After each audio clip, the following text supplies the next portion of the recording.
বাবা তুমি তুমি কি কি বলছো? তুমি তুমি ভেবে বলছো? কি বলছো বাবা? হ্যাঁ, একদিন দুদিন নয়, অনেক দিন অনেকভাবেই আমি ভেবে দেখেছি যে এথিক্যালি, মরালি সব দিক থেকেই এই মেয়েটাকে তোমার বিয়ে করা উচিত। বাবা প্লিজ, তুমি আমি একটা কথা বলি, দেখ এতে তোর আপত্তি করার কি কারণ আছে আমি বুঝে উঠতে পারছি না। না সিরিয়াসলি, দেখ তুই তো একটা নেগোশিয়েট করেই বিয়ে থা করছিলি, তা যে মেয়েটিকে বিয়ে করতিস সে তো তোর অচেনাই হতো, তা আপত্তি করছিস কেন? আচ্ছা মেজকা, আমি কি একবারও বলেছি যে আমি বিয়েটা করতে পারছি না বলে জাস্ট মারা যাচ্ছি বলেছি? আমি একবারও কাউকে কিছু বলেছি? আমি কি ভাবছো তোমরা যে যেমন তেমন একটা মেয়ে, মানে তাকে আকৃতিতে দেখতে মেয়ে হলে বিয়ে? না না মেজো ঠাকুরপো, কথাটা কিন্তু সৌম্য কিছু ভুল বলেনি। আরে একটা মেয়ে, আমরা জানি না তার বংশ কি, তার পরিচিতি কি, তার অতীতে কি ছিল, অথচ তাকে গাড়ি চাপা দিয়েছে বলেই যে তাকে বিয়ে করতে হবে, এটা কি করে হয়? না, আমার ছেলে অতটা ফেলনা নয় ঠাকুরপো। দাদা, আমার মনে হয় আপনি কথাটা খুব একটা র্যাশনালি বলছেন না। ইমোশনালি যে কথাটা বলছেন, একজনের অনিচ্ছের ওপর জোর করে কি সেটা চাপিয়ে দেওয়া যায়? দেখো দাদা, ব্যাপারটা হচ্ছে যে একটা মেয়েকে সারা জীবন আশ্রয় দেওয়া এক, আর তাকে বিয়ে করা বিষয়টা অন্য। মানে আমার মনে হয় তুমি দুটো ব্যাপার, মানে দুটো বিষয়কে তুমি গুলিয়ে ফেলছো। আমি কিছু গোলাইনি তীর্থ। মেয়েটি শিক্ষিতা এবং মেয়েটি স্বভাব ভালো, উপরন্তু মেয়েটি সুন্দরী।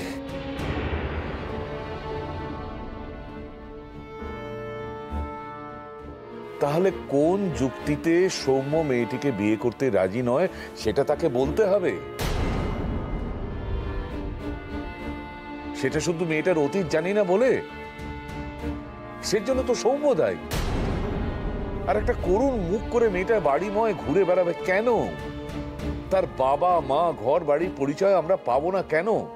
সেটা উত্তর দাও। বাবা এর জাস্ট কোনো উত্তর হয় না। দাদা, আমরা একটা মানে ওকে বিয়ের কথা না বলে ওকে স্বনির্ভর করার কথা ভাবতে পারি না আমরা? বিয়ে তো দুটো মানুষের সিদ্ধান্ত। আমরা সৌম্যকেও জোর করতে পারি না বিয়ের জন্য, রঞ্জাকেও না। হ্যাঁ পারি, জোর করতে পারি, কারণ সৌম্যই ওকে পরিচয়হীন করে রেখেছে। কি পরিচয় ওকে আমরা এই বাড়িতে রাখবো? উত্তর দাও।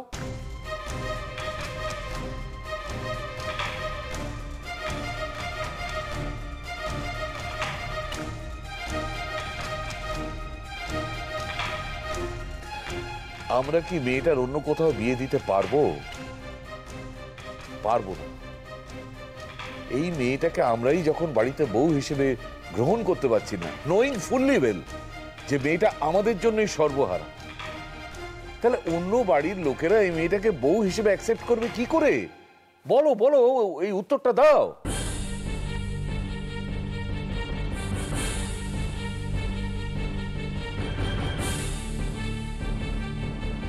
বাবা তুমি যে কথাটা বলছো সেটা শুধু অসম্ভব নয়, সেটা একটা অবান্তর কথা। আর একটা কথা আমি আজকে বলে দিচ্ছি যে এই বিষয়ে আমার সঙ্গে আর কোনো রকম আলোচনা যেন না হয়। আর মা, আর একটা কথা, আমার বিয়ে নিয়ে তোমাদের কাউকে ফার্দার কোনো রকম ভাবনা চিন্তা করতে হবে না, কোনো দরকার নেই। ভেবেছিলাম এই বাড়িতে আমার কথার দাম আছে, অন্যদের কাছে তো দূরের কথা, আমার ছেলের কাছেই যখন আমার কোনো কথার দাম নেই, তখন মান সম্মান নিয়ে এখানে থাকার কোনো মানে হয় না সৌম্য। বাবা, এই বিষয়ে আমার যা বলার আমি বলে দিয়েছি, তোমরা এখন সকলে আসতে পারো। না না, আর একখান দিনও থাকা যাইব না এখানে, একখান দিনও না। কাল সকালে আমার বাসা ছাড়তে হইব। বিপদ যে এদিকটা আইব তা তো আমি ভাবি নাই।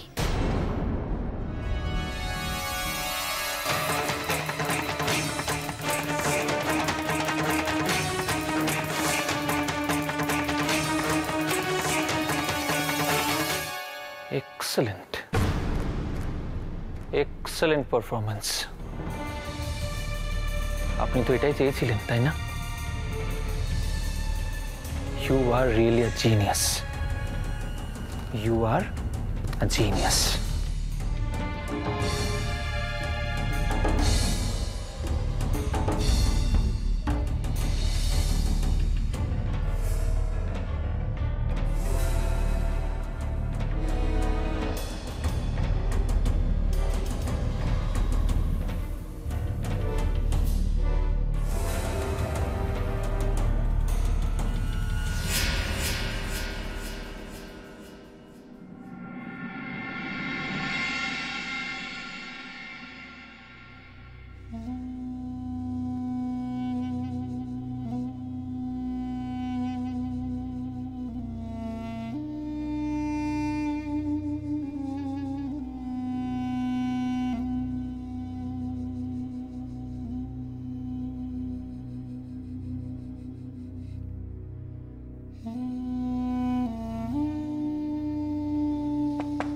আসুন।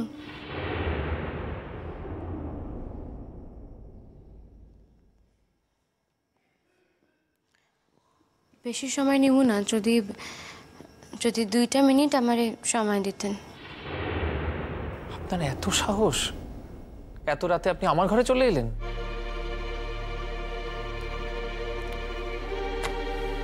কি ভাবলেন যে বাবা যে বিয়েটা ঠিক করে ফেললো আমি আপনাকে বিয়েটা করে ফেলবো? উফ, বামুন হয়ে চাঁদে হাত দিতে চাইছেন নাকি? কি ভাবছেন নিজেকে আপনি? আপনি যদি আমার কথাটা নাই শুনেন তাহলে কি করে বুঝবেন যে আমি আপনারে কি কইতে আসছি? না, আমার তেমন ঔদ্ধত্য নাই যে আমি বামুন হইয়া চাঁদে হাত দিতে যাব। হ্যাঁ, তাই এ কথা ঠিক যে এই বিয়েতে আপনি রাজি হইলেও আমি মত দিতাম না। হ্যাঁ, আমি আপনার এই কথাই কইতে আসছিলাম যে আপনি শুধু চিন্তা করেন না, আমি নিজেই জেঠুমনিরে কমু যে আপনি বিয়েতে রাজি নন। হ্যাঁ। চালাকি, এটা একটা নতুন চালাকি। কোনো লাভ হবে না, বুঝলেন তো? আলটিমেটলি কোনো লাভ হবে না। চালাকিটা করুম কিসে লিখা কন? আমার যদি আপনার বিয়ে করানোর ইচ্ছা থাকতো তাহলে চালাকি করতে পারতাম। তো আমার যখন ইচ্ছাই নাই তখন তো চালাকি কইরা কোনো লাভ নেই। বরং আমি চেষ্টা করুম যাতে জেঠুমনি মাথা থেকে এই অদ্ভুত ভাবনাখা নাই মাঝে। এদিক নিয়ে ওদিক আছে, বড় বড় কথা। উনি আমাকে ক্যান্সেল করছেন?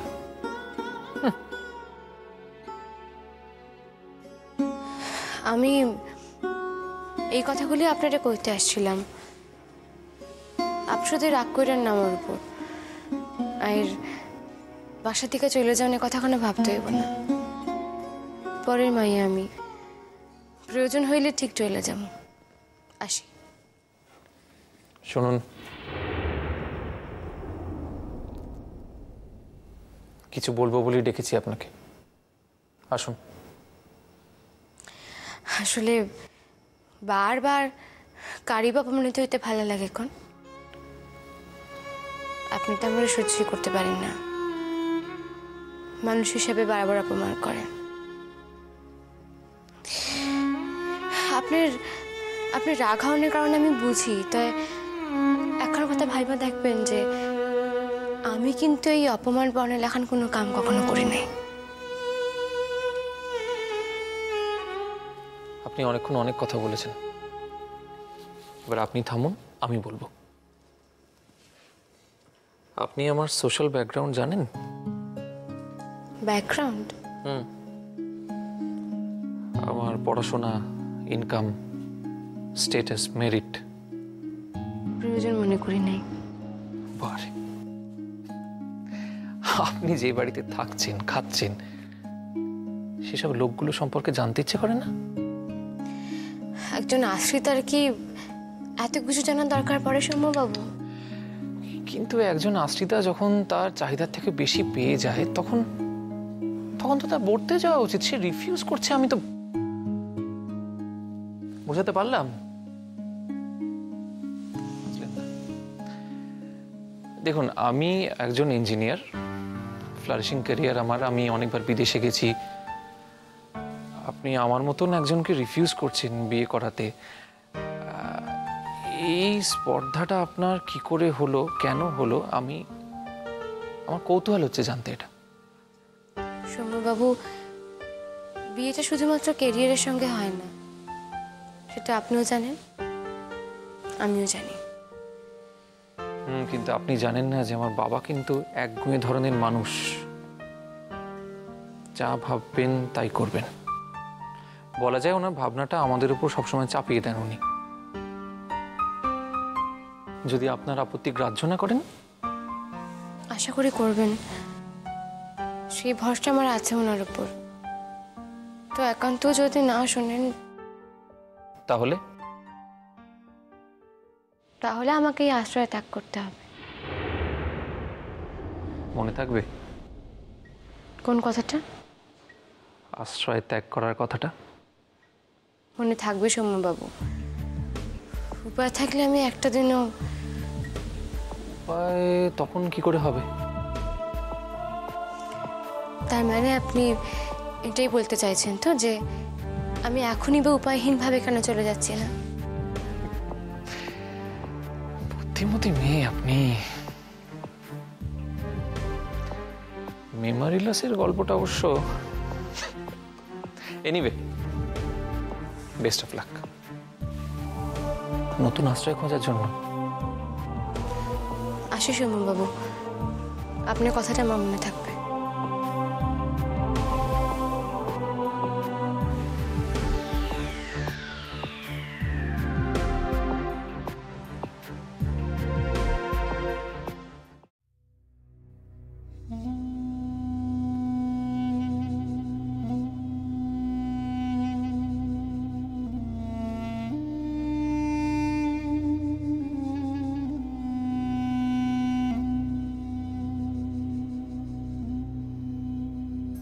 কি রান্ধো মা? বাঁধাকপি ভাপাইতেছি বাপ। মেলা দিন হালুয়া বানাও না, ভুলে গেছো নাকি? ভুলুম কেন শোনা, কত কিছুই তো বানাইতে ইচ্ছা করে। তুমি তো আজকাল আর কিছুই মুখে তুলো না। তুমি আমার একটা মাত্র পোলা, তুমি না খাইলে আর কারোর লিগা বানাইতে ইচ্ছা করে না। জানো মা, কাইল এক জায়গায় পড়াইতে গিয়া হালুয়া খাইলাম। তাই নাকি? হ্যাঁ। তা সে নির্যাস আমগো বাসার মতো হয় নাই? হইছে মা, অবিকল তোমার হাতের হালুয়া লাখান। তুমি কইলেই তো আর বিশ্বাস করুম না বাপ। ও রান্ধা আমি আমার দিদিমার নিকট শিখছি জান। আমার দিদিমায় ওই হালুয়া বানাইয়া সাহেবদি ঘরে খাওয়াইতেন। ওই হালুয়া আর কেউ বানাইতে পারবো না। মা, আমি তো ছোট থেকে ওই হালুয়া খাইতেছি, আমি জানি তার স্বাদ কেমন। আমি তোমারে কইতেছি মা, ওই যে হালুয়া আমি খাইলাম না, একেবারে তোমার হাতের হালুয়া লাখান, বিশ্বাস করো। তাই নাকি? হ্যাঁ মা। তা কে বানাইছে? অগু বাসায় এক আত্মীয় আসছেন, তিনি বানাইছেন। শোনা,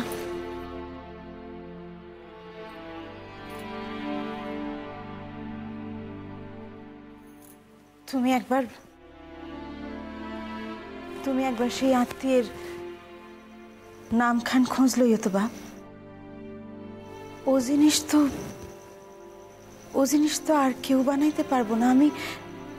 আমি একজনরেই শিখাইছিলাম, আমার কিরণ রে। জানি মা, আমিও ওই হালুয়া খাইয়া কম অবাক হই নাই। যাই হোক, যিনি বানাইছিলেন তারে তো ওনারা ডাকলেন, তিনি আইলেনও। বোধ করি অসুস্থ ছিলেন, কথা কইতে পারলেন না। শোনা, এই কথাখান শুই না, যিনি ওই হালুয়া বানাইছেন তারে তোরে দেখনের কৌতূহল হইতেছে মনে। আমারও মা, আমারও বড়ই কৌতূহল হইতেছে। আইজ যামু পড়াইতে, আইজ গিয়া তার লগে আলাপ কইরা আমি জিগামু তারে এই রান্ধা তিনি শিখলেন কই। তা কি কথা হচ্ছে মায়ের ছেলেতে? কার সঙ্গে আলাপ করে আসবে গো? ও অন্য একখান কথা। ও, তা সেই কথাখানা কি? আমি তো তাই জানতে চাইছি মা। কথা হইল তোমার জাননে লেখান কোনো কথা না। ও, বুঝেছি। মা ছেলেতে আবার গুজুর গুজুর ফুসুর ফুসুর শুরু হয়েছে। ময়না, এই চোখ দেখাচ্ছ কি? হ্যাঁ, চোখ দেখাচ্ছ কি? তুমি যে কথা তোমার মাকে বলতে পারো সে কথা আমাকে বলতে পারো না কো? না পারি না, কারণ তুমি তা বুঝবা না। তোমারই এত কৌতূহল কেন ময়না? আমার পোলায় তো আমার লগে টাকা পয়সার কোনো কথা কইতেছে না, না তার রোজগারের টাকা লুকাইয়া আমার হাতে তুইলা দিতেছে। শুনুন মা, আপনাদের ছেলের রোজগারের টাকা যে সে আমার হাতে তুলে দেবে এই শর্ত কিন্তু আগেই হয়েছিল। আর এই শর্তটা ছাড়াও আরেকখানা শর্ত আপনাদের ছেলের সঙ্গে আমার হয়ে আছে। সে তো নিজেই খুব বড় গলা করে বলেছিল না যে ওই নার্গিসের নাম এ বাড়িতে যেন উচ্চারণ না করা হয়। তা আমাকে ধমক ধমক দিয়ে থামিয়ে নিজেই যদি সেই কাজটা বারবার করতে থাকে তাহলে তো আমি তা মানবো না মা।